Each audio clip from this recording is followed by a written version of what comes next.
Okay, so today's family favorite recipe we will make is chopped meat gravy.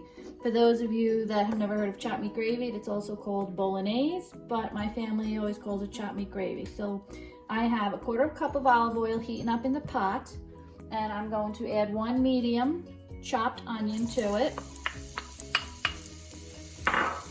And we're gonna just saute that,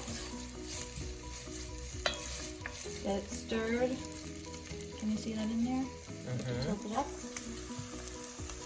Okay, so we want to make sure the oil coats it all. And then what we're going to do is let this saute for approximately 18 to 20 minutes. And don't worry, I won't bore you with having to watch the whole thing. We'll pause it, but I just wanted to show you that's how we're going to start. And then while that's cooking, I always make my life easy. And I have my can of crushed tomatoes. And to that, I'll add already the seasonings that will go in. So I'll do my pepper, which is a 1/4 teaspoon of pepper, 3/4 teaspoon of salt, and then I like to use fresh basil, but because it's winter and we don't have fresh basil, bear with me, I'm going to my freezer. So, whenever I can get fresh basil, I always wash it, dry it, and then I freeze it. And then I put it in a bag and I crunch it up. So that way in the winter, or whenever I need it, I'll have my fresh basil, and I'm just going to pour a handful in there. So therefore, that's all ready to go once we're ready to the next step. So while this is sauteing, I'll give you guys a little bit of a break. I will come back and stir it until it's golden, and at that point, that's when I'll bring you back in on the video, and then we'll add the chopped meat to it, and we'll take it from there. So for now, I'll see you soon. Okay, so here we are.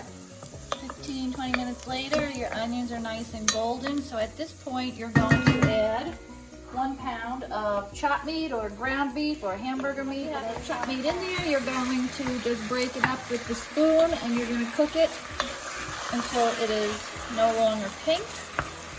And again, we will spare you watching the whole process. We will be back when it is ready for the crushed tomatoes. Okay, so about 10 minutes later, you have your chopped meat, which is nicely browned. And to this, we're going to add our can, which remember we prepared ahead of time with salt, pepper, and about 10 to 12 basil leaves. We're just going to pour that in. Stir it so it's combined. Get it nice and mixed up.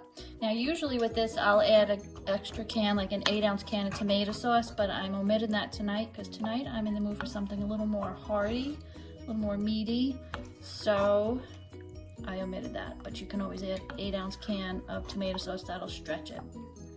So from this point now we're going to just let it simmer, probably on like medium low. Once it comes up to a simmer, you're going to reduce it and then simmer it for maybe about 45 minutes, and we are going to serve this with a pound of rigatoni. It could be any kind of pasta you want. It makes enough for 1 pound. Although growing up we called it macaroni, never pasta, but whatever you want to call it, pasta, macaroni, we're having rigatoni tonight. Okay, so this is what a fast simmer would look like. So once it gets to this point, you're going to give it a good stir. And then you're just going to reduce your heat to medium-low, maybe put it on 2-ish, and just now will be the point where it simmers for about 45 minutes. Okay, so here we are 45 minutes later, and our gravy, chopped meat gravy, is ready. Look at that. Delicious.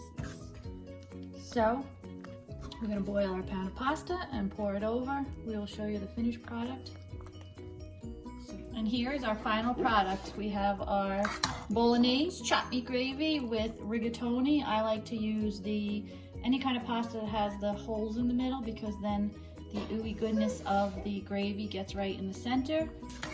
I serve it with grated cheese, garlic bread, salad, and you're done. Enjoy.